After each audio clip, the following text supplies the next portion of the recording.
In every village, there are houses that look blessed from the outside, but inside them, peace has already packed its bags. This is one of those stories. In a modern African village where motorcycles roared past mud roads, where generators hummed at night, and where old traditions still whispered beneath new technology, there stood a large cement house, painted gate, tall fence, satellite dish facing the sky. People called it the Blessed House. Money entered it easily. Laughter echoed loudly during parties. Visitors came and went. But inside that house lived a girl no one ever truly saw. Her name was Naomi. No one remembered exactly when Naomi arrived. Some said she came after a flood destroyed her village. Others said a distant relative dropped her off and never returned. What everyone agreed on was this: she arrived with a small bag, quiet eyes, and manners too old for her age. Every morning, Naomi woke before the rooster. Before dawn broke, she was already sweeping the compound, washing plates, lighting the stove. While others slept, she worked. While others complained, she listened. She spoke only when spoken to, and even then, softly. But kindness does not always invite kindness. The madam of the house often said, "This girl is too slow." The children laughed at her. They called her names. If a plate broke, it was Naomi. If food burned, it was Naomi. If money went missing, eyes turned to Naomi before questions were even asked. She ate last. She slept near the kitchen.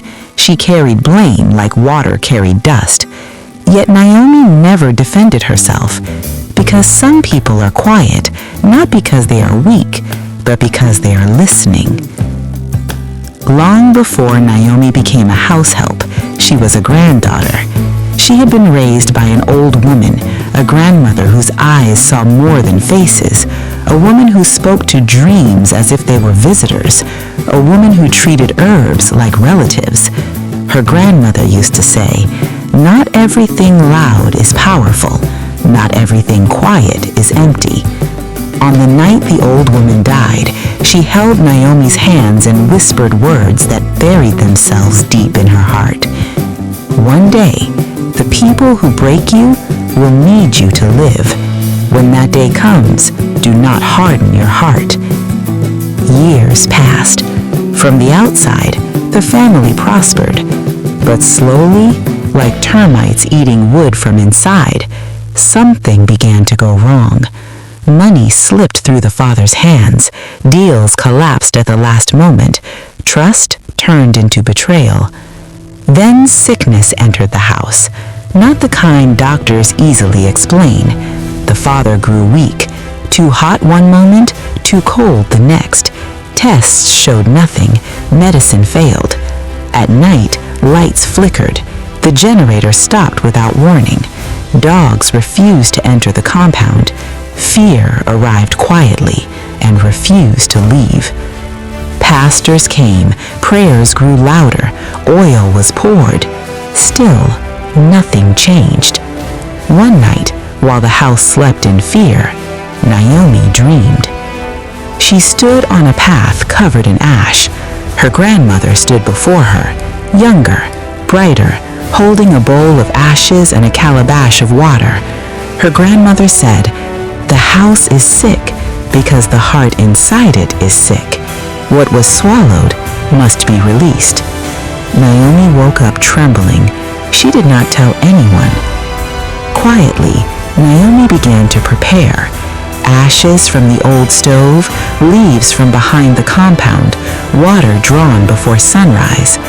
On the third night, when the father's condition worsened, the madam saw Naomi standing alone in the compound. "What are you doing?" she snapped. Naomi looked up slowly, and for the first time, she spoke without fear. "I am listening." That night, Naomi did not sleep. She cleaned doorways. She washed the compound. She sang softly, songs meant for spirits, not humans. She stayed awake, guarding a house that had never guarded her. By dawn, the air felt lighter. By the second day, the father slept peacefully. By the third day, he woke up hungry. The house froze in disbelief. Doctors returned. Improvement was confirmed. Whispers spread. Finally, the family asked the question they had never cared to ask. "Who are you?" Naomi told them everything. About her grandmother, about listening, about respect. Shame bent the knees of the proud. They understood, too late, a truth as old as the land. The hand you slap today may be the one holding your life tomorrow. When peace fully returned, Naomi packed her small bag. She refused excess money. She refused empty promises. She said, "I am going home." And she did, not as a servant, but as a healer. From that day, elders warned parents and masters, "Be careful how you treat those beneath your roof. Some fires burn without smoke, and some saviors wear the clothes of servants." This is not just a story. It is a warning, and it is wisdom.